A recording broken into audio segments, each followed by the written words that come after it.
Warning. You've reached On the Box with Ray Comfort and are now in a biblical truth zone.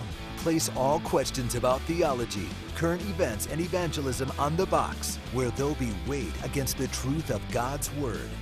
Ready your hearts and minds. You're about to be inspired and equipped to fulfill the Great Commission.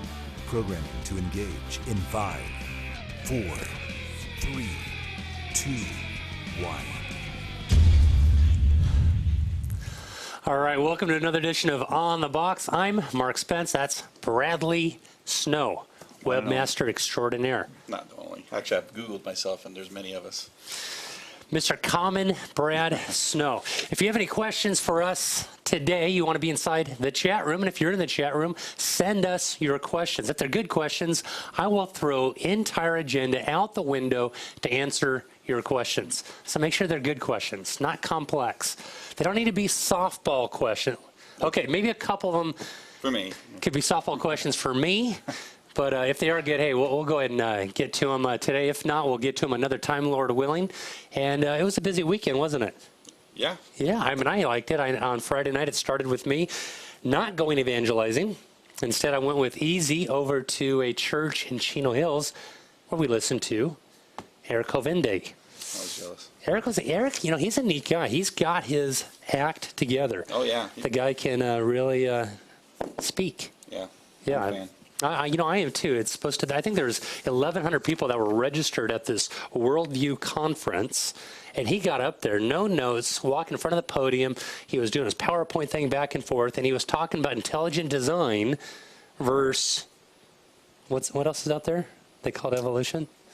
Intelligent design versus evolution. Yeah, it was really silly. Okay. And he was saying that the intelligent design argument is not unscientific, and he started bringing all the scientific aspects of intelligent design into his message, and it really was a home run. And then the second message was his proof of God message, and how Christianity alone can attest for truth. And it was really, really neat. I told him to send me the tape. But you didn't go there on Friday. Where did you go? No, we have an evangelist team at Kindred, and we went out to the Block and Orange. And it was a small group, but, man, we had some good encounters while we were out there. In fact, I came across one of those vendors that sell the power bracelets. You ever seen those? All right, before? okay, I bought one time because Greg Elsasser said to buy one, and then I see this whole expose about how they don't work. Right. Did it work for you? Well, it seemingly worked, the way he applied pressure to the arm and I didn't fall over.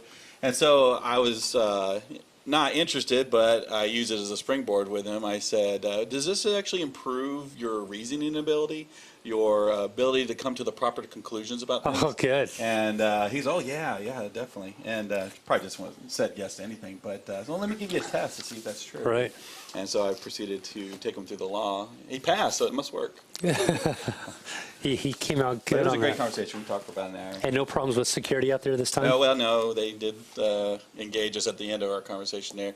Evidently, you're not supposed to hold clipboards while you're out there because it gives off the cue that you might be doing questionnaires, and I think that's kind of like a form of harassment. So, yeah. So you're wasn't mine. I harassing. threw the guys who it was under the bus. So. Nice. So you got... Well, this week we're going to have a special giveaway. It's for the most thought-provoking question of the week. Just email us at onthebox@livingwaters.com, onthebox@livingwaters.com, and we'll pick the most thought-provoking question, and the winner will get this. Sorry, I was holding it for a reason. Passing the torch. Now, I've actually listened to this several times, so I do highly recommend, if you do not win, consider getting it anyway, because in it is a explanation of the way this generation is godless, as well as the fact of our call to raise our children to be godly, Right. and also provides some very biblical and practical information on how we can do that.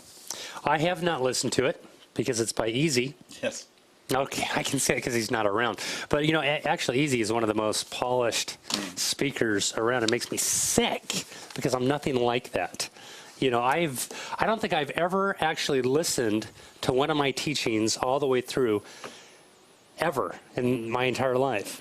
Easy will listen to one of his teachings numerous times, fine-tuning it and getting rid of all the things that don't belong. Yeah, I've listened to his many times as well as yours. So. Yeah, actually, I started to listen to one of my teachings, and I said, I'm not my style. I can't listen to me.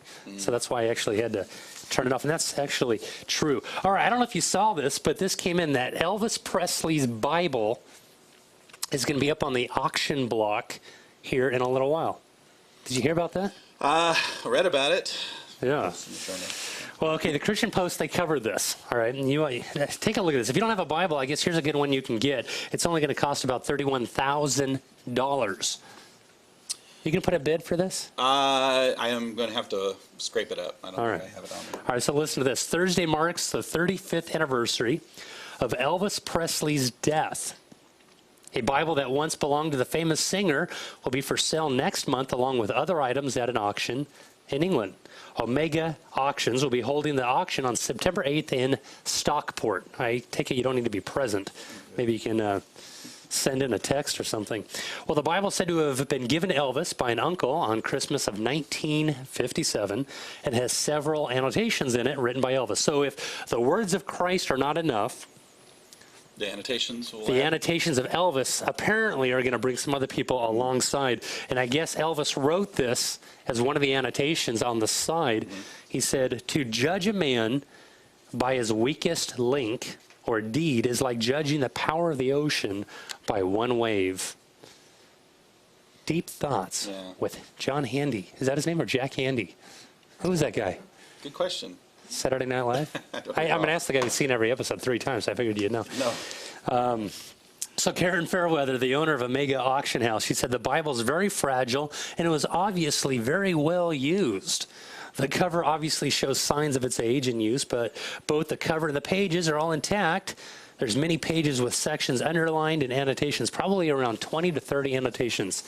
So he's got 20 to 30 thoughts concerning the Bible, and it just kind of goes on. Yeah. Apparently, they sold one of John Lennon's teeth for $31,000. 31? $31,000. Yeah, 20,000 pounds. Well, it went for 20,000 pounds, which $31,000. Our feeling is that it will sell for around 20,000 once again. Right. So $31,000. Yeah, and I know the article kind of touches upon the something about his faith, I guess, a little bit, and I don't really know a lot about where he really was with God. Yeah. And in fact, his lifestyle, I don't think necessarily emulated what we would look for in a Christian life. But I think anytime I read an article like this, the things pop out at me, the things that I can almost use like a springboard. And what I was reminded of is a springboard that I remember from one of Easy's open airs. It's in the Way of the Master Season 4 Luxembourg episode, so you might check that out. But in that episode, Easy gives an illustration about reading an article in Time magazine that Bill Gates had purchased the sketchbook of Leonardo da Vinci for $30.2 million. 30.2. Considerably more than what this is offered for. But, what the illustration he was trying to show is if he was to take that sketchbook and put it up next to a coloring book and with colors, crayons, and offer it to his children, the children, not knowing the value, would grab the coloring book and scribble all over it. And probably afterwards would scribble all over the Da Vinci's sketchbook. There's no value, is there? No, and not unlike that, it's because they just don't understand its real value. And many people have heard the name of Jesus Christ, and they don't understand the value of who he is because they don't understand their need for him yet. That's a great point. That's a very, very good point. So if you know the value of Elvis Presley and you want a new Bible, the Evidence Bible is not enough for you. I guess you can go to elvis.com or wherever they're. I guess Google it. Google's your best friend. Here, check this out. What Hollywood? Ray wrote a book a while ago, What Hollywood Believes, and apparently Ben Affleck. I think we have a picture in just a little bit of Ben Affleck. He was asked the question out on, I don't remember where he was at exactly, but there's a woman that goes out and she interviews people on the red carpet. Yeah. And she likes to ask the questions, what do you do spiritually to stay grounded and focused in the business? To which Ben Affleck said, I know a lot of people who do yoga, and a lot of Eastern religions and practices have become popular here. And that's something I have not really gotten very involved with. I have my own spirituality, which is of the Western Christian spirituality, which is effective for me. And then he went on to say, I think what's not so important is the brand of spirituality, but that you have some sense of humbling sense of higher power than yourself, that the relative insignificance of man in face of the greater universe is there. And so I have in some ways in which I keep in touch with that. So he's saying, hey, I'm kind of on the Western side of Christian spirituality. Yet he doesn't mention Christianity. And in fact, he goes the exact opposite.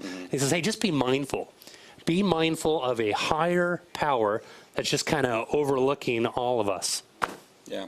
And it kind of makes it almost seem like it's one of the many options out there. This is just one I've selected that works for me. Right. And I think oftentimes people, when we approach them with the gospel, they go, oh, I'm glad that works for you. Yeah, right. You know, like it's just one of many options. I'll consider it. And almost in a patronizing way, isn't it? It's like a little pat on the back. Right. You know, I remember Oprah Winfrey, she said, you know, there are many diverse paths leading to what you call God. There's actually many diverse paths leading to it, that thing up in the sky. They may call it the light, you call it Jesus. Right. Now, here's the one thing I do agree with. I think there are all roads. I think all roads lead to God. I really do.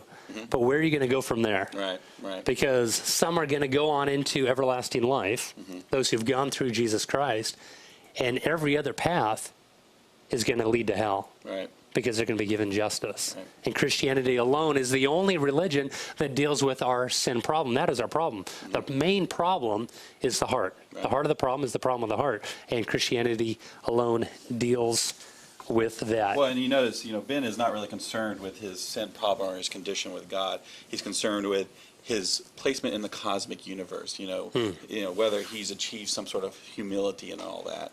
You know, if he was to be presented the real issue, the fact that he stands condemned, having opposed his creator, then he might see Christianity as not one of the options, but the only one. Right, yeah. And that's why if you have a chance to bump into Ben Affleck or anybody else, you want to go ahead and at least hand him a gospel tract. I had a chance to hand a gospel tract. I was coming out of a restaurant with my pastor, and George Clooney was there for some... Yeah, we were there.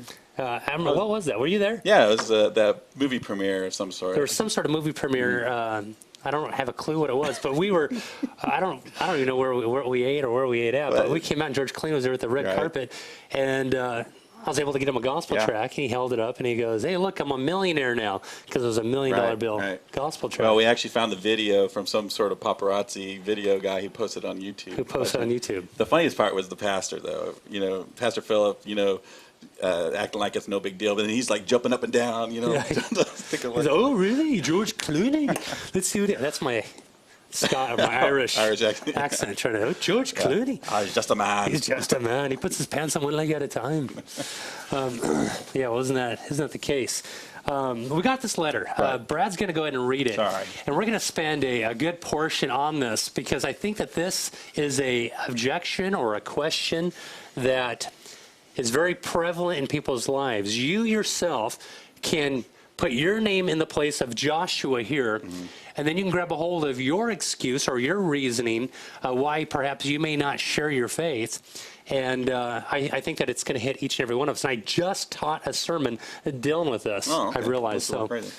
Okay, so Joshua writes, I'm writing to you guys on the fact of me sharing my faith with other people. I'll be straightforward with you. I have a speech problem, stuttering. Every time I attempt to engage somebody in a conversation on heaven and hell, I get sweaty palms and my speech goes down the hill. Do you have any tactics or any ideas? So what do you have to offer there? Boy, I got a lot for the next 12 minutes. You better interrupt me. All right, it won't be like that, but let's look at this. All right, so here's a guy, and it's a genuine question. It's a question that needs to be touched upon. Here's this guy. He's been born, or he's been given since birth, a stuttering problem. It's legit. Hey, how do you really expect me to communicate the mysteries of God to people that can't understand what I'm saying? I mean, really, I'm going to get out of my comfort zone. A lot of people around me don't get out of their comfort zone. Right. So how do you expect me to be able to communicate these mysteries to people who don't have a lot of patience, and you expect them to listen through what I'm saying? I mean, I think that's very legitimate. Let me share a quote here from John MacArthur. He said, effective evangelism depends on the faithful proclamation of the word.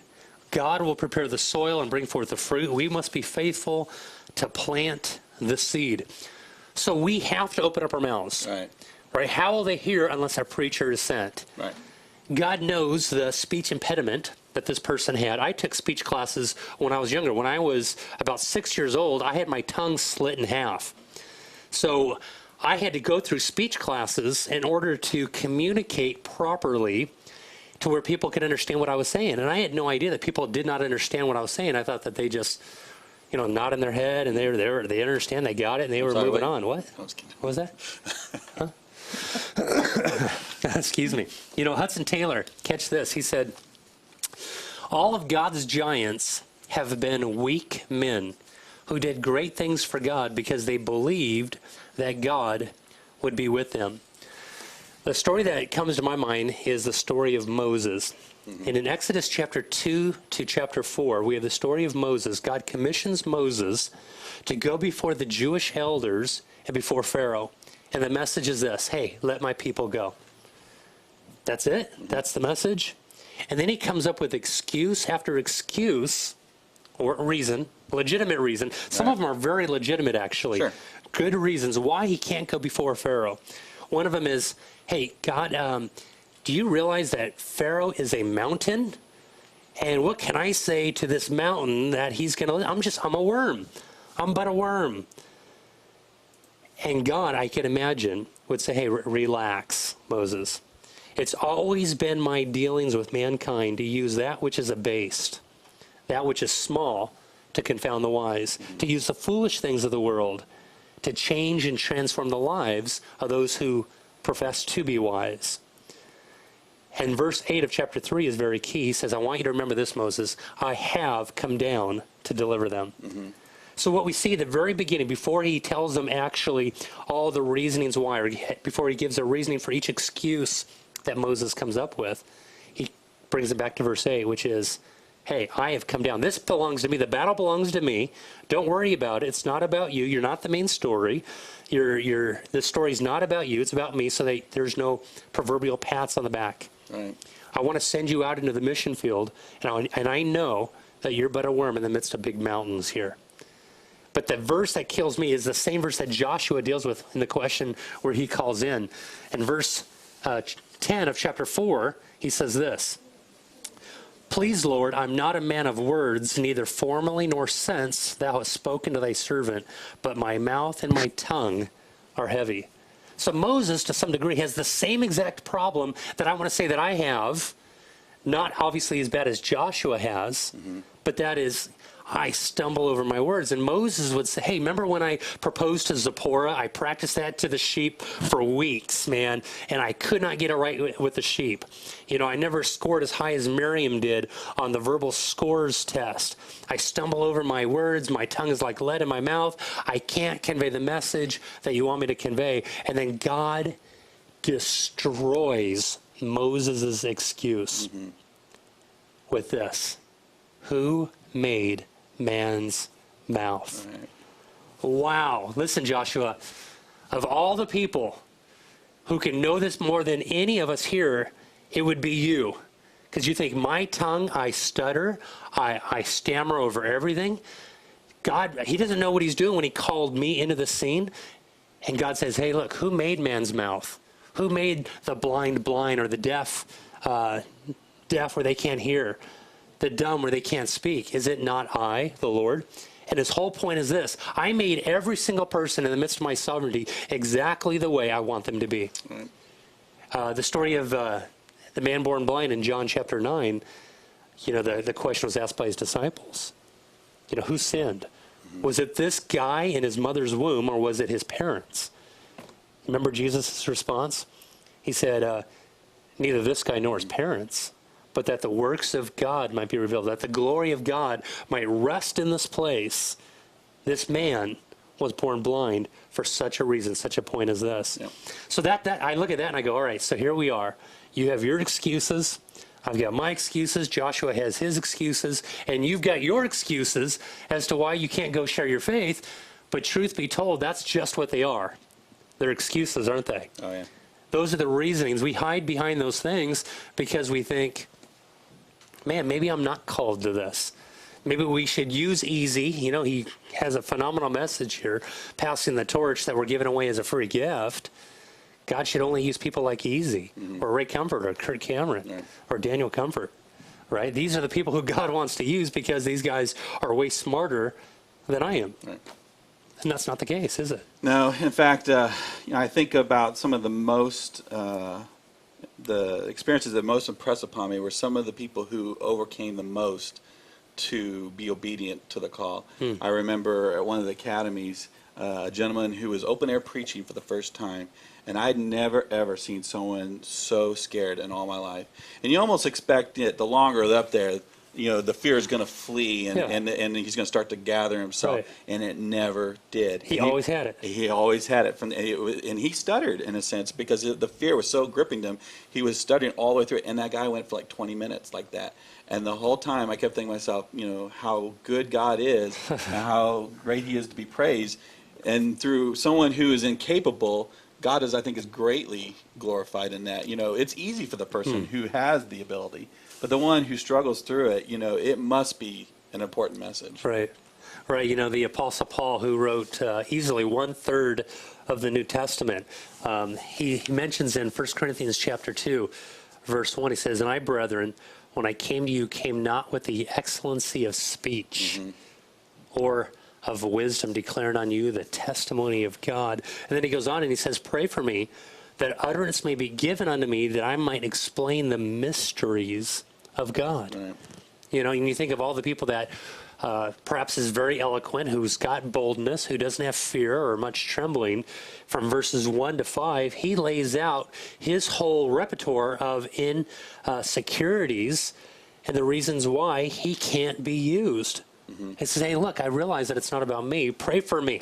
Right. Pray for me. I'm going. Pray for me." And that's what we need to do. We need to go, and we need to pray for each other, but we need to go. Right. Because the battle belongs to God. Well, and reading his, question, it was an encouragement to me. I mean, I struggle with fear just like anyone, but sometimes I struggle with fear that, immobilizes me. Right. I would literally go out on a Friday night, and I'll probably walk the block a dozen times. Yeah. Well, not a dozen, but and not have spoken at all. And I don't have the excuse that I have a speech impediment or a stutter. Yeah, well, I do have trouble putting my words together. But the point is that I have opportunity that I'm not availing myself of, and I don't have an excuse not to take a part in. So true. The measure of a man is determined in what it takes to stop him. What does it take to stop you? Why do you not go door to door? You think, well, I'm going to get rejected. Well, I'll tell you, going door to door works. Ask the Jehovah's Witnesses. Right. Ask the Mormons. I remember Ray tells a story how he went up to a door, he knocks on it, and he goes, "I just want to let you know before you say anything, I'm not a Jehovah's Witness." And they said, "Well, I am." I mean, how great is that? Going door to door and a Jehovah's Witness answers the door. You say you're not a Jehovah's Witness, so you can share a message, but that actually was the downfall on the conversation. So, yeah. In our next segment, though, we have another issue presented. He presents, "I always win our debates, but they still don't seem to be any closer to following Jesus." How would you address that? Well, I think that's a good point. What I tend to do when I'm engaged in a conversation with people out on the street, as soon as they begin to talk, I kind of have this thing that just clicks in my mind where I just kind of pause and I just begin to pray. And I say, "God, place your spirit between me and this person. If you don't want me to say anything, you don't want me to answer these objections, I don't need to. I just want to let you know I don't need to answer these questions. I don't need to win this argument. I pray that you would just give me eyes to see the invisible, ears to hear the inaudible, that I might just cut through the chase and all the muck and the mire, everything that's really going on here, and address the issue that needs to be addressed. Help me to be filled with compassion, slow to speak." And I wasn't always like that. I wasn't always like that place where I thought I had to win the argument. I had to get right into the debate, show that Christianity was superior to whatever worldview they're going to bring up. And I lose the debate, even though I win the debate. Because they walk away not enamored with Christ, perhaps in awe of what I'm saying, but they're not going after God. you know? Yeah, I was thinking back to these videos I saw Eric Hovind produce. He was at the Reason rally asking all these atheists, questions that dealt with their worldview and how they could justify. But one of the things he ended with, which was really eye-opening, was he would ask each one, he said, if I was to prove to you without a shadow of a doubt that God existed, would you worship him? And I would say about 90% of the time they said no. No. The answer is no. Why? No. Why do you think that is? Well, I mean, because the issue wasn't whether God existed or not. The issue was with the whole submitting to God's authority. Right. They were their own God. They didn't need a God. Yep. Yeah, I mean, and that's exactly it. We don't want any authoritative figure telling us how to live our lives, what to do. Don't tell me I can't sleep with my girlfriend or boyfriend, that I can't take this drug or skim off the top at work. I can't cheat on my taxes. I need to do whatever it takes to get ahead. It's a dog-eat-dog world out there, and survival of the fittest says I need to do whatever it takes to climb up the corporate ladder. And that's the society in which we live. And when God intervenes, in which he has, we need to properly proclaim who he is in truth. So we need to study God all that we can, and we do that by opening up his words. His thought outnumbers the sand of the sea. And that's our challenge for you this week. We want you to find a facet, an aspect of Christ, perhaps, that you've never really dreamt about, you never thought about. As you go through the scriptures, make sure the scriptures go through you. Somebody says, I read through the Bible in a year. Well, okay, did the Bible go through you during that year when you went through the Word? And that's very key. So we are all out of time. That is it. Hey, we did it. And hey, it's over. So Ray and Easy, Lord willing, will be back with us tomorrow. So you want to tune in with that. And I guess we're going to be talking about lust-proof modesty glasses is what we're going to be addressing. So until tomorrow, God bless you. Go out and share your faith. For questions about On the Box with Ray Comfort or to submit questions for future shows, please email onthebox@livingwaters.com. That's onthebox@livingwaters.com. On the Box with Ray Comfort is an outreach of Living Waters. For more resources to inspire and equip you to fulfill the Great Commission, check out livingwaters.com or call toll-free 1-800-437-1893. Now go and preach the gospel.